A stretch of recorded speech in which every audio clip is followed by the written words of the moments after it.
তো hello' everyone, কি খবৰ? আশা কৰোঁ সকলোৰে ভাল। মোৰ গাটো ভাল নাছিল একচুৱেলি, তো সেইটো কাৰণে মই ভিডিঅ' দিব পৰা নাছিলোঁ তোমালোকক। আজি আমি ৰিভিজন চেপ্টাৰটোৰ দুটা টপিক ডিছকাছ কৰিম, সমানুপাত আৰু বৰ্গমূল। ঠিক আছে, এইকেইটা বহুত ইম্পৰ্টেণ্ট হয়। ইয়াৰ পৰা এটা এটা কুৱেশ্যন ছামথিং এনেকুৱা আহে, ইমান ইজি পাবা চাই থকা ভিডিঅ'টো সম্পূৰ্ণ। ঠিক আছে, ইম্পৰ্টেণ্ট হয় টপিককেইটা। চ' প্ৰথম টপিকটো হ'ল আমাৰ সমানুপাত। চ' সমানুপাত বুলি কওঁতে আমি কি বুজিছোঁ? শব্দটো ভাঙা, সমান আৰু অনুপাত, মানে মানে দুটা অনুপাত যদি আমাৰ সমান থাকে তাক আমি কি বুলি ক'ম? সমানুপাত। বুজিলা? ধৰি লও আমাক এক্স ইজ টু ৱাই, এইটোক আমি কি বুলি মাতোঁ? ইজ টু, বা অসমীয়াত কি বুলি মাতোঁ? এইটোক অনুপাত। হ'ব? যদি এক্স ইজ টু ৱাই আৰু এ ইজ টু বি দুটা অনুপাত থাকে, যদি তাৰ মাজত সমান চিন থাকে, তেতিয়া আমাক কি বুলি ক'ব পাৰিম? ইয়াক সমানুপাত বুলি। হ'ল? আৰু এইটোকে আমি কেনেদৰে লিখিব পাৰোঁ যে X is to Y is equal to A is to B. এইটোকে কেনেকৈ লিখিব পাৰোঁ? ইজ টুটোক এক্স ডিভাইডেড বাই ৱাই এনেকৈ লিখিব পাৰোঁ, আৰু এ ডিভাইডেড বাই বি এনেকৈ লিখিব পাৰোঁ ভগ্নাংশত। হ'ল? আৰু যেতিয়া আমি মাজত সমান চিন দি দিম, তেতিয়া আমি ইয়াক কি বুলি ক'ম? এইটো এটা সমানুপাত। ছাপ'জ আমি ধৰিছোঁ 20:40 আৰু 80:160, এই দুটা তোমাক অনুপাত দি আছে, দেখুৱাব দিছে যে এই দুটা অনুপাত তোমাৰ সমানুপাত হয়নে নহয়, সেইটো চাব দিছে। আমি কেনেকৈ কৰিম? এক্স বাই ৱাই, এইটো এক্স ধৰা এইটো ৱাই ধৰা, কি কৰিম? 20/40, আৰু ইফালে কি পাম? 80/160। এতিয়া কাটাকুটি কৰা, 20 এগুণ 20, 20 দুগুণ 40, 80 এগুণ 80, 82 যা 160, কিমান পালোঁ? 1/2, আৰু ইয়াতো কিমান পালোঁ? 1/2। ডেট মিনছ আমাৰ এই দুটা কি অনুপাত? সমানুপাত। ঠিক আছে, বুজিছা? এতিয়া এইটো কৰা, সমান কোনকেইটা সমান অনুপাতত থাকিব চাব দিছে, চেক কৰিব দিছে। একেই আৰু এক্স বাই, কেনেকৈ কৰিছিলোঁ? এক্স বাই ৱাই, আৰু কি কৰিছিলোঁ? কি হ'ব লাগে? এ বাই বি। একেটা কি হ'ব লাগে? আমাৰ সমান অনুপাতত থাকিব লাগে, হয়নে? এতিয়া সমান অনুপাতত থাকিবৰ কাৰণে কি কৰিবা? যে 12/21, সেই কি হৈছে, আৰু কি 32 ডিভাইডেড বাই কিমান? 56। হ'ল? 56, দুটাৰ মাজত সমান চিন থাকিব লাগিব সমানুপাত হ'বৰ কাৰণে, হয়নে? তো এতিয়া জাষ্ট কি কৰিবা? কাটাকুটি কৰা, 3 4 গুণ 12, 3 7 গুণ 21,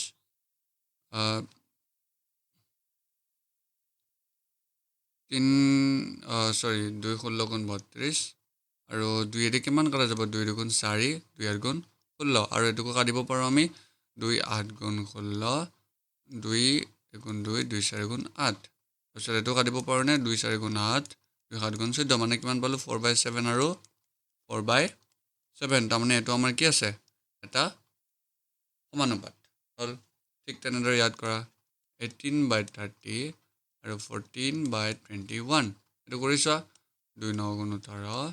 2 15 গুণ 30, 2 7 গুণ 14, এইটো 3 নাযায় ন?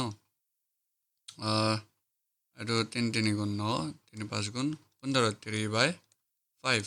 আৰু এইটোকে 14/21 হ'লে কিমান হ'ব? 2 নাযায়, 3 নাযায়, তো এইটো নট ইকুৱেল 14/21। এইটো মানে আমাৰ কি নহয়? সমানুপাত নহয়। হ'ল? এইটো চোৱা, 22/33 আৰু 33/24, দেখাতে লাগিছে এইটো নহয় বুলি, হয়নে নহয়? কিয় নহয়? 11 গুণ 22, 11 3 গুণ 33, 2/3,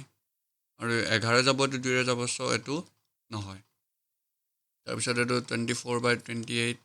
তাৰপিছত 20/25, 5 4 গুণ 20, 5 5 গুণ 25, তাৰপিছতে এইটোত কিমান হ'ব? 4 6 গুণ 24, 4 7 গুণ 28, 6/7, আৰু নট ইকুৱেল টু 4/5, বৰাবৰ? তো এইটো আমাৰ কি নহয়? সমানুপাত নহয়। হ'ল? নেক্সট 2 6 6 4, একেই আৰু 2/6, 6/8 কৰা, 2 3 গুণ 6, 2 3 গুণ 2 4 গুণ 8, মানে এইটোও নহয়। হ'ল? তাৰপিছত P/PQ কৰা, আৰু পি স্কোৱাৰ কিউ ডিভাইডেড বাই কিউ স্কোৱাৰ কৰা কি হ'ব ইয়াতে পি এগুণ পি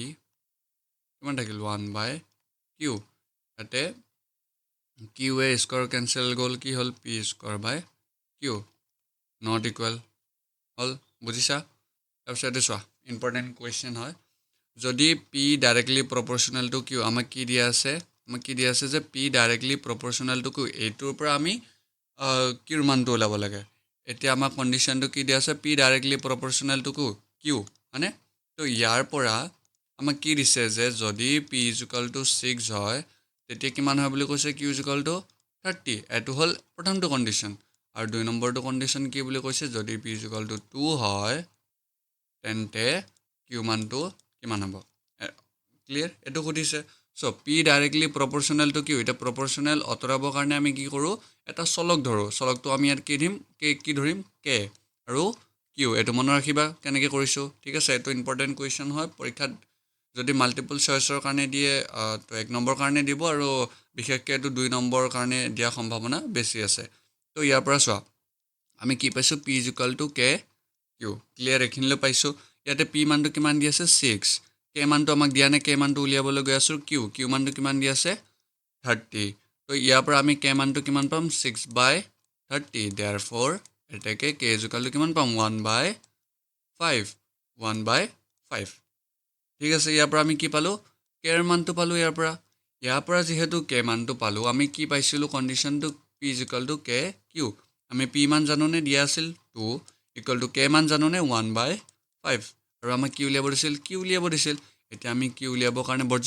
বৰ্জপূৰণ কেনেদৰে কৰিম যে কিউটো 1ৰ লগত পূৰণ কিউ বাই 5 হ'ল 5টো 2ৰ লগত পূৰণ কৰিলে কিমান হ'ব 10 ইয়াৰ পৰা আমি কি উলিয়ালোঁ কিউৰ মান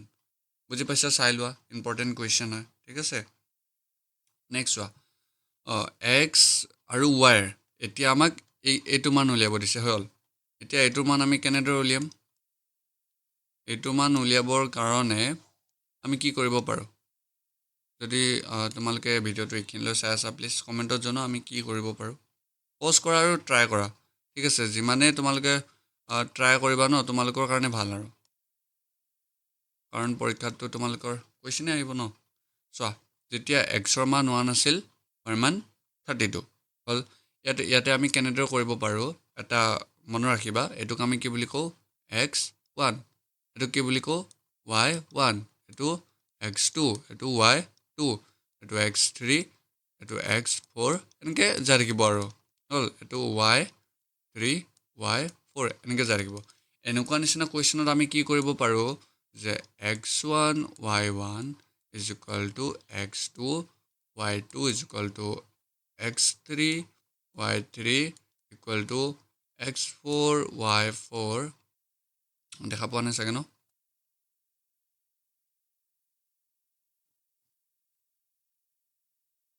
equal to x3 y3 ইয়াৰ পিছতে আহি আছে হা equal to x4 y4 dot এনেকৈ আহি থাকিব ঠিক আছে তো সেইটো এনেকৈ কৰা 1 into 32 x1 y1 equal to x2 y2 2 into 16 equal to x3 y3 4 into 8 is equal to এইটোক আমি একো নাজানো মানে x বুলি ধৰি লৈছোঁ into x 8 into x হ'ল ইয়াৰ পৰা যিকোনো এটা উঠাই লোৱা 1 into 32টোকে উঠালোঁ is equal to 8 into x 8x হ'ল 32 is equal to 8x answer গুণ 32 therefore x is equal to কিমান হ'ব 4 xৰ মানটো আমি কিমান পালোঁ ইয়াতে 4 ইজি আছিল বুজি পাই আছা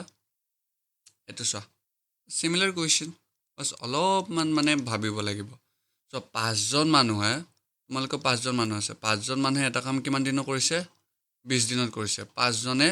20 দিনত কৰিছে এতিয়া সুধিছে কিমানজন মানুহে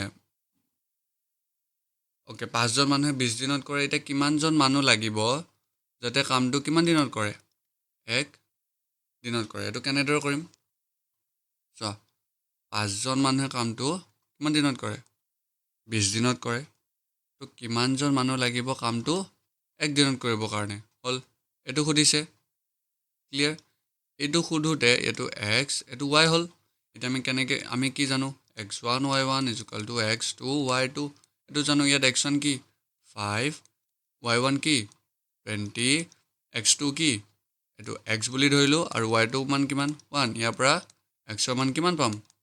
100 কি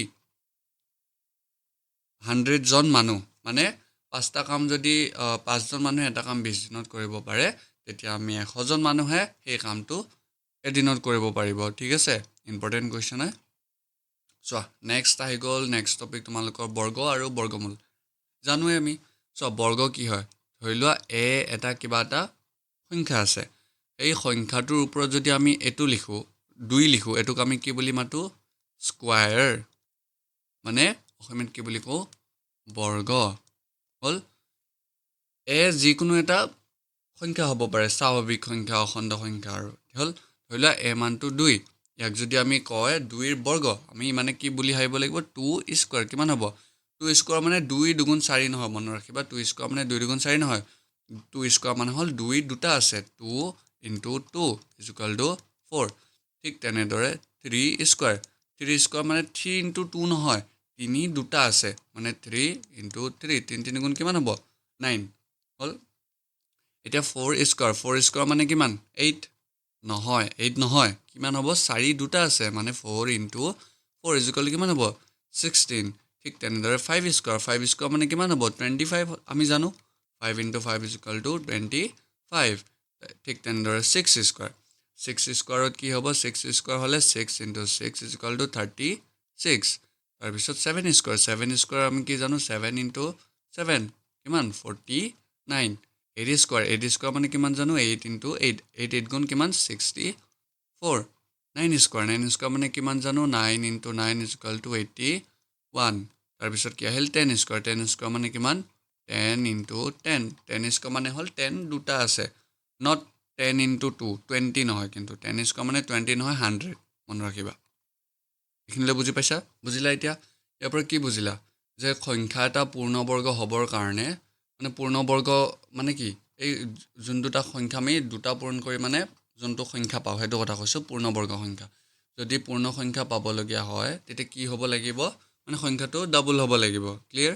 তো এতিয়া মানে কি বুজিলেও যেতিয়া এককৰ স্থানত একক দশক জানা তোমালোকে জানে নে নাজানা ধৰি লও 1 0 0 0 0 এইটো কি স্থান একক এইটো দশক এইটো শতক এইটো হাজাৰ হ'ল এনেকৈ যাই থাকিব ঠিক আছে এতিয়া চোৱা এইখিনিলৈ বুজিলা এইখিনিলৈ বুজাৰ পিছত এতিয়া আমি কি কৰিব লাগিব যে কি বুজিলোঁ চোৱা এককৰ স্থানত কিমান আছে এককৰ স্থানত যদি আমি 4 9 6 5 6 লিখিলোঁ 9 4 লিখিলোঁ 1 আৰু 0 থাকে তেতিয়া আমি সেইকেইটা সংখ্যাক কি বুলি ক'ব পাৰোঁ সেইকেইটা সংখ্যাক আমি কি বুলি ক'ব পাৰোঁ তেতিয়া পূৰ্ণবৰ্গ সংখ্যা বুলি ক'ব পাৰোঁ ক্লিয়াৰ যেতিয়া এককৰ স্থানৰ সংখ্যাবোৰ 1 4 9 6 5 9 9 দুটা লিখিলোঁ ন মানে ইয়াৰ পৰা মই ৰিফাইন কৰি দিছোঁ 1 2 আছে নেকি নাই 3 আছে নেকি নাই 4 5 আছেনে 5 এটা আছে 6 আছে 7 নাই 8 নাই 9 আছে মানে এইকেইটা সংখ্যা যদি থাকে আমি তাক কি বুলি ক'ব পাৰোঁ পূৰ্ণবৰ্গ সংখ্যা বুলি ঠিক আছে পাৰিবা 1 4 5 6 9 থাকিলে আমি পূৰ্ণবৰ্গ সংখ্যা বুলি ক'ব পাৰোঁ আৰু বৰ্গখিনি তোমালোকে এতিয়ালৈ চাইছে চাগে হ'ল চোৱা এতিয়া কি বৰ্গমূল বুলি কওঁতে আমি কি বুজিছোঁ এই বৰ্গটোৰ এটা আমি মূল ল'ব লাগিব হয় নহয় এতিয়া বৰ্গমূল আমি কেনেদৰে উলিয়াওঁ যে ধৰি লওঁ আমাক a² = 2 দিয়া আছে হ'ল এতিয়া আমাক যদি সোধে এৰ বৰ্গমূল বোলে যদি সোধে আমাক 2ৰ বৰ্গমূল আমি কেনেদৰে উলিয়াম a = √2 এইটোৰ নাম কি √2 এইটো হ'ল এৰ বৰ্গমূল ঠিক আছে ঠিক তেনেদৰে ধৰিলে দিয়া আছে a² = 9 ইয়াৰ পৰা যদি আমি বৰ্গমূল উলিয়াওঁ কি হ'ব √9 মানে কিমান 3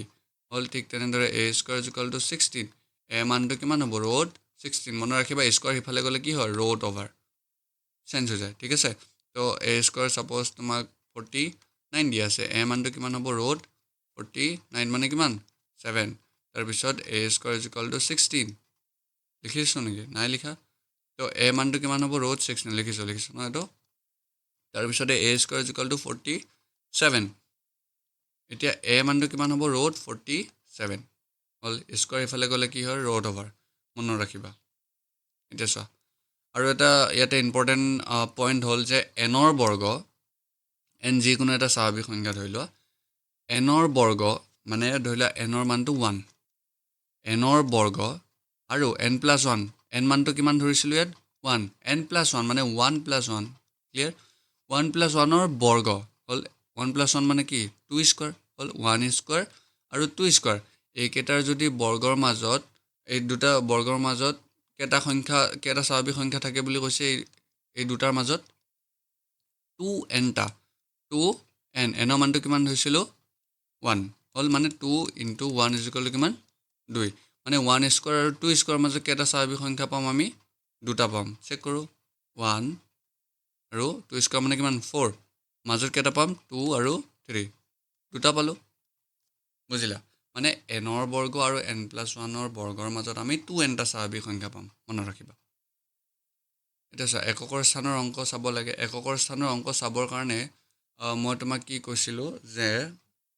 পূৰ্ণবৰ্গ হ'বৰ কাৰণে কি লাগিছিল আমাক পূৰ্ণবৰ্গ হ'বৰ কাৰণে লাগিছিল যে এককৰ স্থানৰ 1 4 5 6 আৰু 9 এই 5টা থাকিব লাগিব হ'ল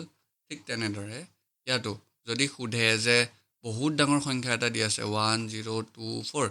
এই সংখ্যাটো যদি সোধে এককৰ স্থানত কি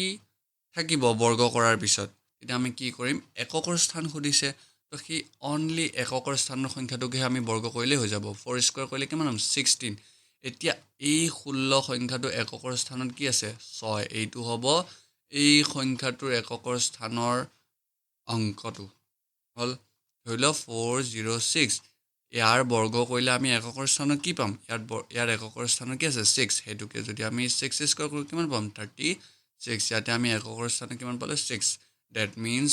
406 এই সংখ্যাটোক বৰ্গ কৰিলে আমি এককৰ স্থানত 6 পাম হ'ল 209 এইটোক যদি আমি বৰ্গ কৰোঁ এককৰ স্থানত কি আছে 9 স্কোৱাৰ 9 আছে তো এইটোক যদি বৰ্গ কৰোঁ 81 পাম ইয়াৰ এককৰ স্থানত কিমান আছে 1 আছে ডেট মিনছ 209 সংখ্যাটোক যদি আমি বৰ্গ কৰোঁ এককৰ স্থানত কিমান পাম অনলি 1 পাম ঠিক তেনেদৰে ইজি কুৱেশ্যনছবোৰ হয়নে আশা কৰিছোঁ তোমালোকে বুজি পাই আছা এইখিনিলৈ হ'ল এতিয়া চোৱা এইটো সংখ্যা এককৰ স্থানত কি থাকিব বুলি কৈছে বৰ্গ কৰিলে এতিয়া 272 স্কোৱাৰ এইটোক যদি আমি বৰ্গ কৰোঁ এককৰ স্থানত 2 স্কোৱাৰ মানে কি 4 মানে ইয়াত এককৰ স্থানত আমি কিমান পাম 4 ঠিক তেনেদৰে 79 স্কোৱাৰ কৰিলে এককৰ স্থানত 9 স্কোৱাৰ হ'ব 9 স্কোৱাৰ হ'লে 81 মানে এককৰ স্থানত আমি কিমান পাম 1 ঠিক তেনেদৰে 400 যদি এককৰ স্থানত কিমান আছে 0ক যদি আমি বৰ্গ কৰোঁ এককৰ স্থানত কিমান পাম 0 হ'ল ঠিক তেনেদৰে 7 এইটো এককৰ স্থানৰ সংখ্যাটো সুধিছে এককৰ স্থানৰ অংকটো উলিয়াবৰ কাৰণে আমি ইয়াক বৰ্গ কৰিলোঁ কিমান হ'ল 7 7 গুণ 49 চ' এককৰ স্থানত কিমান আছে 9 ডেট মিনছ 263 সংখ্যাটোক যদি আমি বৰ্গ কৰোঁ তেতিয়া আমি এককৰ স্থানত সদায় সেই 9 সংখ্যাটোৱে পাম ঠিক আছে মানে যেতিয়া তোমাক সোধে যে এককৰ স্থানৰ সংখ্যাটো ওলোৱা তেতিয়া যোনটো সংখ্যা দিয়া থাকিব সেই সংখ্যাটোৰ এককৰ স্থানত যি আছে সেইটোক বৰ্গ কৰিবা সেইটোক যদি বৰ্গ কৰোঁতে দুটা সংখ্যাৰ কিবা এটা ওলাইছে যেনেকৈ আমাৰ ইয়াত কিমান ওলাইছিল 36 ওলাইছিল 16 ওলাইছিল তো এককৰ স্থান ইয়াত 6 আছে ইয়াত 6 আছে তো সেনেদৰে তুমি ডিচাইড কৰিব লাগিব যে এককৰ স্থানত কি থাকিব ক্লিয়াৰ এতিয়া চোৱা আমাক কি সুধিছে পূৰ্ণবৰ্গ সংখ্যা হ'বৰ সুধিছে যে এই সংখ্যাটো পূৰ্ণবৰ্গ সংখ্যা হয়নে নহয় এতিয়া পূৰ্ণবৰ্গ সংখ্যা হ'বৰ কাৰণে আমি কি পাইছিলোঁ 1 4 মানে 0 আছিল 0 1 4 5 6 আৰু 9 এইকেইটা সংখ্যা যদি থাকে আমি কি বুলি ক'ব পাৰোঁ পূৰ্ণবৰ্গ সংখ্যা হয় ইয়াত কি আছে 7 আছে 7টো ইয়াত আছেনে নাই চ' ই পূৰ্ণবৰ্গ সংখ্যা নহয় 8 আছে ইয়াত আছেনে নাই তো ইউ নহয় 2 আছে ইয়াত আছেনে নাই চ' ইউ নহয় বুজি পাইছা পূৰ্ণবৰ্গ সংখ্যা কেনেদৰে উলিয়াইছোঁ যোনকেইটা দিয়া আছে তাৰ ভিতৰত যদি আছে তো আছে যদি নাই নহয় বাছ চিম্পল মৌলিক উৎপাদক বিশ্লেষণ পদ্ধতি এই ইজি হয় লাইক 24 মৌলিক উৎপাদক বিশ্লেষণ এনেদৰে কৰোঁ যে 2 এগুণ 2 এইবোৰ চব ক্লাছ 8 9 পঢ়ি আহিছা ন 2 এগুণ 2 তাৰপিছতে হ'ল 2 দুগুণ 4 হ'ল তাৰপিছত 2 একক নাযায় তো 12 হ'ল 2 ছগুণ 12 তাৰপিছত 2 2 3 গুণ 6 বাছ এইটো মৌলিক উৎপাদকীকৰণ পদ্ধতি এতিয়া 1764 এইটো সংখ্যাক যদি এতিয়া মৌলিক উৎপাদকীকৰণ পদ্ধতিৰে আমি কৰিব যাওঁ আমি কি পাম আচ্ছা যদি কয় মৌলিক উৎপাদকীকৰণ পদ্ধতি ব্যৱহাৰ কৰি বৰ্গমূল উলিওৱা বুলি হ'ল তেতিয়া আমি কি বুলি ক'ম প্ৰথমে 2ৰে কৰিলোঁ 2ৰে কৰিলে কিমান পাম 8 2 পাম ক্লিয়াৰ তাৰপিছত 2 কৰা 2 4 গুণ 8 2 4 গুণ 8 2 গুণ 2 তাৰপিছত কি পাম আমি 3 147 পাম ঠিক আছে চ' মই চাই পেলাই তোমালোকক কৈ দিছোঁ তোমালোকে ট্ৰাই কৰিবা ইজি হয় এইবোৰ হ'লে এতিয়া 7 দুগুণ 14 7 এগুণ 7 7 3 গুণ 21 এনেদৰে কৰিব পাৰোঁ এতিয়া কি কৰিছিল এই সংখ্যাটোৰ বৰ্গমূল উলিয়াব দিছিল চ' বৰ্গমূল উলিয়াবৰ কাৰণে আমি কি কৰিব পাৰোঁ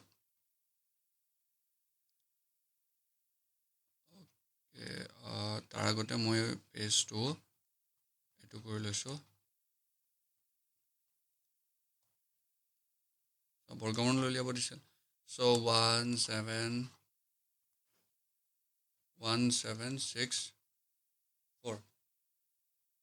1764 সংখ্যাটো বৰ্গ যদি আমি কৰোঁ তেতিয়া কি হ'ব বৰ্গ কৰিলে 2 × 2 × 3 × 7 × 7 × 3 এইটো হ'ব এতিয়া এইটো হ'লে কি হ'ব 2 কেইটা আছে 2টা আছে 3 কেইটা আছে 2টা আছে আৰু 7 কেইটা আছে 2টা আছে তো ইয়াৰ পৰা আমি কি পালোঁ 2 × 3 × 7 হোল স্কুৱাৰ হ'ল 2 × 7 × 3 হোল স্কুৱাৰ হ'লে কিমান হ'ব 6 7 গুণ 42 42 হোল স্কুৱাৰ আমাক কি লাগিছিল বৰ্গমূল উলিয়াবৰ কাৰণে আমি কি কৰোঁ 1764 এইটো স্কুৱাৰটো ইফালে আহিলে বৰ্গমূল হ'ব ৰ'টবাৰ হ'ব তো ইয়াতে 42 তো এনেদৰে আমি উৎপাদক বিশ্লেষণ পদ্ধতিৰে তোমালোকে কৰিব পাৰা বৰ্গমূল ঠিক আছে এইখিনিলৈ বুজি পাইছা এতিয়া চোৱা এতিয়া তোমালোকৰ কোনটো আছে 7744 এইটো সংখ্যাকো আমি মৌলিক উৎপাদকীকৰণ এইটো বিশ্লেষণ পদ্ধতিৰে আমি বৰ্গমূল উলিয়াব লাগে কেনেদৰে উলিয়াম 7744 হ'ল তোমালোকে ট্ৰাই কৰা মই আৰু ইমান হেৰি কৰি থকা নাই পাৰিবা বুলি মই আশা কৰিছোঁ তোমালোকে ঠিক আছে চ' মই অলপ কৰি দিছোঁ বাৰু 7744 এইটো প্ৰথমে কিমানে যাব 2ৰে যাব 2ৰে গ'লে কিমান হ'ব 2 3 গুণ 6 2 8 গুণ 16 2 7 গুণ 14 2 গুণ 4 ক্লিয়াৰ তাৰপিছত আমি কিমানে কৰিব পাৰোঁ 2ৰে কৰিব পাৰোঁ 2ৰে কৰিব পাৰিলে কিমান হ'ব 2 এগুণ 2 তাৰপিছত কিমান হ'ব 18 2 9 গুণ 18 2 3 গুণ 6 বা 2 6 গুণ 12 হ'ল আৰু 2ৰে যাব 2ৰে একক নাযায় 2 8 গুণ 2 9 গুণ 18 হ'ল 2 9 গুণ 18 হ'ল 1 থাকিল 13 হ'ল 2 6 গুণ 12 2 16 হ'ল 2 8 গুণ 16 আৰু 2ৰে যাব 2 3 গুণ 6 2 4 গুণ 8 2 4 গুণ 8 হ'ল 1 হ'ল 16 হ'ল 2 8 গুণ 16 2 4 গুণ 8 আকৌ 2ৰে যাব 2 2 গুণ 4 2 4 গুণ 8 2 গুণ 4 আকৌ 2ৰে যাব 2 গুণ 2 2 গুণ 4 2 গুণ 2 121 হ'ল আৰু 11 গুণ কিমান 121 আই থিংক হয়নে 11 গুণ 121 হ'ল ইয়াৰ পৰা নাযায় আৰু 11 গুণ 11 লিখিব পাৰোঁ চ' ইয়াৰ পৰা আমি কি পালোঁ 7744 সংখ্যাটোক আমি 2 × 2 × 2 × 2 × 2 × 2 × 11 × 11 আমি এনেকৈ লিখিব পাৰোঁ ইয়াৰ পৰা কি বুজিলোঁ আমাৰ 2 দুটা আৰু 11 দুটা 2 × 2 × ইয়াৰ পৰা এটা 2 আহিল ইয়াৰ পৰা এটা 2 আহিল ইয়াৰ পৰা এতিয়া এটা 2 আহিব 2 × 11 11ৰ পৰা এইটো আহিল 2 2 গুণ 4 44 কিমান হ'ব টোটেল 88 তো এই সংখ্যাটো আমি কি পালোঁ যে 88 কি হ'ব হোল স্কুৱাৰ বুজিলা তেতিয়া তোমালোকৰ মানে এতিয়া কি বুজিলোঁ এই সংখ্যাটো যদি আমি বৰ্গমূল উলিয়াব লাগে বৰ্গমূল কিমান পাম 88 মানে 88 যদি আমি দুটা পূৰণ কৰোঁ আমি তেতিয়া 7744 সংখ্যাটো পাম মানে এতেকে 7744 এইটো সংখ্যাটোৰ বৰ্গমূল কিমান হ'ব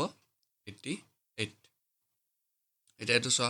পূৰ্ণবৰ্গ সংখ্যা কি সংখ্যাৰে পূৰণ কৰিলে আমি পাম আচ্ছা এইটো সংখ্যা দিয়া আছে তো এইটো সংখ্যা সুধিছে যে এইটো সংখ্যা যদি পূৰ্ণবৰ্গ সংখ্যা নহয় কি এটা সংখ্যা পূৰণ কৰিব লাগিব যাতে ই পূৰ্ণবৰ্গ সংখ্যা হ'ব লাগে চোৱা 1525 এই সংখ্যাটো কৰি চোৱা 5 যাব 5 3 গুণ 15 5 4 গুণ 20 শূন্য কিয় দিলোঁ কাৰণ 5 2 নাযায় তো 25 হ'ল তো সেইটো কাৰণে মাজত শূন্য আহিল তো 5 3 নাযায় 5 6 গুণ 30 হ'ল যদি এটা ভাবিব পাৰা আমি শূন্য ইয়াত কিয় নিদিলোঁ কাৰণ আমি সংখ্যাটো সন্মুখত আমি শূন্য লিখিলে একো ভেলু নাই তাৰ হয়নে নহয় সো 07 ধৰিলে 07 ইয়াতে 0টো কিবা মূল্য আছে জানো নাই 7 যদি শূন্যটো পিছফালে থাকে এইটো মূল্য আছে 70 হ'ল এইটো কি অনলি 7 হ'ল 5 গুণ 30 সো এইটো 5 দি নাযায় ক্লিয়াৰ এইটো তোমালোকৰ 5 দি নাযায় 5 দি নাযায় মানে আমি কি হৈ যাব 2 2 গুণ 2 2 5 গুণ 10 2 গুণ 4 2 গুণ 4 2 5 গুণ 10 0 1 2 গুণ 2 কে 3 2 7 গুণ 14 200 গুণ 12 নেক্সট 2 3 গুণ 6 16 2 8 গুণ 16 তাৰপিছত 2 দি 2 গুণ 2 2 9 গুণ 18 19 হ'ল ইয়াৰ পৰা কি বুজিলা যে এই সংখ্যাটোৰ 15 এই সংখ্যাটোক আমি কি বুলি ক'ব পাৰোঁ এতিয়া 5 into 2 into 2 into 2 into 2 into 19 হ'ল এটা 2 দুটা আছে হয়নে এটা 5 অকলে আছে আৰু এটা 19 তোমাৰ কেনেকৈ আছে অকলে আছে হ'ল এতিয়া 19 5 গুণ কিমান জানানে 5 9 গুণ 45 5 অকলে 5 95 মানে ঠিকে কৰিছিলোঁতো এইকেইটা 5304 5 4 গুণ 20 ভুল হৈছে এইটো চোৱা 5 3 গুণ 15 5 5 গুণ 25 আৰু ইয়াতে আমি কি কৰিব পাৰোঁ 5 দি 5 6 গুণ 30 তাৰপিছতে কিমান হ'ব 5 গুণ 5 হ'ল এতিয়া চোৱা এতিয়া এই সংখ্যাটোক কেনেকৈ লিখিব পাৰোঁ 5 into 5 into 61 ইয়াতে 5 দুটাৰ পৰা এটা আহিব আৰু 61 এটা অকলে থাকি গ'ল হয়নে ইয়াৰ পৰা কি বুজিলোঁ মানে যদি আমি এই 61 আকৌ এটা পূৰণ কৰোঁ তেতিয়াহে আমি পূৰ্ণবৰ্গ সংখ্যা পাম হ'ল পূৰ্ণবৰ্গ সংখ্যা হ'বৰ কাৰণে যোনটো সংখ্যা আমি পূৰণ কৰিছোঁ সেইটো ডাবল থাকিব লাগিব 61 ইয়াতো থাকিব লাগিব এই গোটেইকেইটা পূৰণ কৰিলে আমি পূৰ্ণবৰ্গ সংখ্যা এটা পাম ডেট মিনছ এতিয়া 61টো যিহেতু মিচিং হৈ আছে মানে 61 সংখ্যাটোৰে আমি পূৰণ কৰিলেহে পূৰ্ণবৰ্গ সংখ্যা পাম ঠিক আছে এইটো হোমৱৰ্ক কৰিবা জনাবা কমেণ্টত নেক্সট পূৰ্ণবৰ্গ সংখ্যাৰ হৰণ কৰিলে হ'ব এতিয়া পূৰ্ণবৰ্গ সংখ্যা আমি কি সংখ্যাৰে হৰণ কৰিলে পাম একেই কথা হৰণ কিদৰে কৰিবা আৰু 460 এইটো মৌলিক উৎপাদকীকৰণ পদ্ধতিৰে কৰা 2 2 34 তাৰপিছতে 2ৰে কৰা 2ৰে কৰিলে কিমান হ'ব 117 তাৰপিছতে কি কৰিবা 3ৰে 39 হ'ব তাৰপিছতে 3ৰে কৰা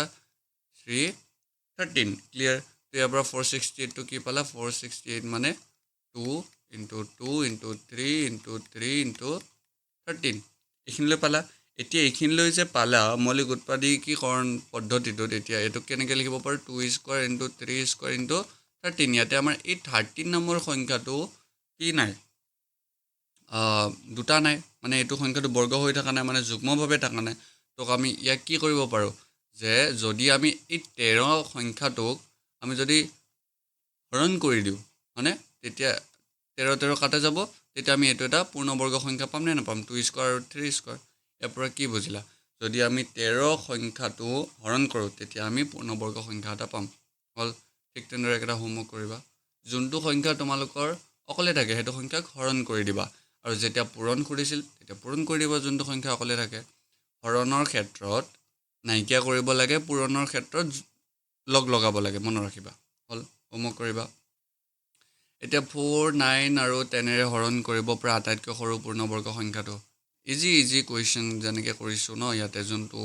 লাইক 4 9 10 এইকেইটা আছে প্ৰথমে 2ৰে কৰা 2 2 গুণ 4 9টো নাযায় তো নামি আহিল 2 5 গুণ 10 হ'ল তাৰপিছতে ইয়াতে আমি কিহেদি কৰিব পাৰোঁ ইয়াতে আমি 3 আৰু 3ৰে কৰিব পাৰোঁ হয়নে 3য়ে 2ক নাযায় 3 3 গুণ 9 আৰু 5 2 3 আৰু 5 পালোঁ ইয়াৰ পৰা পূৰ্ণবৰ্গ সংখ্যা এই তিনিটা সংখ্যাৰ পৰা পূৰ্ণবৰ্গ সংখ্যা উলিয়াবৰ কাৰণে আমি কি কৰিব পাৰোঁ এই সংখ্যাৰ আমি লসাগুটো উলিয়াব পাৰোঁ হ'ল ইয়াৰ পৰা লসাগু কিমান হ'ব লসাগু 2 into 3 into 2 into 2 into 2 3 into 3 2 into 2 3 into 3 into 5 ইয়াৰ পৰা লখাও কিমান পাম 180 হয়নে এতিয়া চোৱা মৌলিক উৎপাদক পদে 5 ইয়াতে চোৱাচোন এই 2 দুটা আছে 3 দুটা আছে এই 5 সংখ্যাটো কি যুগ্মভাৱে নাই এতিয়া যদি আমি 5 এটা যদি আমি পূৰণ কৰোঁ হয়নে তেতিয়া হি কি হৈ যাব পূৰ্ণবৰ্গ সংখ্যা হৈ যাব যেহেতু ইয়াত 5 এটা কমি আছে তো ইয়াতে যদি আমি 5 এটা পূৰণ কৰি দিওঁ কিমান হ'ব 0 5 8 গুণ 40 শূন্য কৰিছে 5 5 900 ক্লিয়াৰ এতিয়া যেহেতু এইটো কাৰ বৰ্গ 30 স্কোৱাৰৰ বৰ্গ সো ইয়াৰ পৰা কি বুজিলা যে 4 9 আৰু 10 ৰে হৰণ কৰিব পৰা আটাইতকৈ সৰু পূৰ্ণবৰ্গ সংখ্যাটো আমি কিমান পালো 900 বা 30 স্কোৱাৰ বুজিছা তলৰ সংখ্যাটোৰ অযুগ্ম সংখ্যাৰ বৰ্গ কৰিছে অযুগ্ম সংখ্যাৰ বৰ্গ উলিয়াবৰ কাৰণে আমি কি জানো এটা অযুগ্ম সংখ্যাৰ বৰ্গ সদায় অযুগ্ম মনত ৰাখিবা অযুগ্ম সংখ্যাৰ বৰ্গ সদায় অযুগ্ম ইয়াৰ পৰা কোনটো হ'ব তলৰ কোনটো অযুগ্ম সংখ্যাৰ বৰ্গ এটা অযুগ্ম সংখ্যাৰ বৰ্গ সদায় অযুগ্ম 6 ৰ কিমান হ'ব 36 এটো যুগ্ম 9 ৰ 81 এটো অযুগ্ম 60 কিমান হ'ব 36 যুগ্ম আৰু 4 ৰ 16 যুগ্ম মানে এটো হল কি অযুগ্ম মানে কি বুজিলা ইয়াৰ পৰা এটা অযুগ্ম সংখ্যাৰ বৰ্গ সদায় অযুগ্ম এটা অযুগ্ম সংখ্যাৰ বৰ্গ সদায় অযুগ্ম মনত ৰাখিবা নেক্সট এককৰ স্থানৰ 1 থাকিব কিমান এককৰ স্থানৰ 1 থাকিব মানে সেই সংখ্যাটোক আমি বৰ্গ কৰোঁ 9 স্কয়াৰ মানে কিমান 81 পাই গলো বাকি এটা কৰি চাও 16 64 0 0 থাকিলে 0 হ'ব টেনশন ল'ব নাই এককৰ স্থান কিমান পালো 1 এটাতে পাইছো 19 স্কয়াৰ বাস আৰু আচ্ছা 18 স্কয়াৰ আৰু 19 স্কয়াৰ মাজত কেইটা স্বাভাৱিক সংখ্যা থাকিব এতিয়া যদি তোমালোকে ভিডিওটো ভালকে চাইছা মই বৰ্গ যেতিয়া পঢ়াইছিলো বৰ্গত আমি এটা কন্ডিশন লিখিছিলো যে n স্কয়াৰ আৰু n স্কয়াৰ n + 1 স্কয়াৰ মাজত 2n টা স্বাভাৱিক সংখ্যা পাও ইয়াতে n ৰ মান কিমান আছে 18 আৰু n + 1 ৰ মান কিমান 18 + 1 মানে 19 হল যদি n স্কয়াৰ আৰু n + 1 স্কয়াৰ থাকে এনেকে হনে মানে তোমাৰ 18 স্কয়াৰ আৰু 19 স্কয়াৰ তেতিয়া এই কেটা সংখ্যাৰ মাজত আমি কেটা স্বাভাৱিক সংখ্যা পাও 2n টা ইয়াতে n ৰ মান কি n ৰ মান কিমান আমাৰ ধৰিছো নহয় দিয়া আছে 18 ইয়াতে আমি কি পালো 36 আনসাৰটো কোনটো কেটা স্বাভাৱিক সংখ্যা থাকিব 36 তলৰ কোনটো বৰ্গ সংখ্যা নহয় তলৰ কোনটো বৰ্গ সংখ্যা নহয় কোনটো নহয় যেতিয়া বৰ্গ সংখ্যা হবৰ কাৰণে কি কৈছিলো 0 1 কি আছিল মনত আছে না 0 1 2 নহয় 3 নহয় 4 5 6 7 9 এটা সংখ্যা থাকিলে আমি কি পাও পূৰ্ণবৰ্গ সংখ্যা পাও এটা 1 আছে নে আছে 2 আছে নে ইয়াত নাই 6 আছে আৰু 9 আছে মানে এটা কোনটো পূৰ্ণবৰ্গ সংখ্যা নহয় 572 বস বুজিছা ইজি আছিল সো এইখিনি আছিল তোমালোকৰ আশা কৰিছো তোমালোকে বুজি পাইছা তো ভিডিওটো একচুয়ালি যদি তোমালোকে বুজি নোপোৱা কিবা থাকে ন কমেন্টত জনাবা মই যদি কিবা মোৰ থাকি গৈছে তোমালোকে কমেন্টত জনাই দিবা মই নেক্সট যেতিয়া তোমালোকক ভিডিওটো দিম হয়তো অহাকালি নহলে পৰখি ৰাতিপুৱালৈ তোমালোকে পাই যাবা ভিডিওটো তো তেতিয়া তোমালোকক মই কৈ দিম কি হ'ব পাৰে এনেকুৱা ধৰণৰ কোৱেশ্চনছ ঠিক আছে তো এইখিনিলৈ ভালদৰে চোৱা যদি বুজি নাপালে ভিডিওটো বাৰে বাৰে চোৱা ঠিক আছে আৰু ভিডিওটো ভাল লাগিলে লাইক কৰিবা শ্বেয়াৰ কৰিবা সাবস্ক্ৰাইব কৰিবা ঠিক আছে আকৌ লগ পাম ঠিক আছে বাই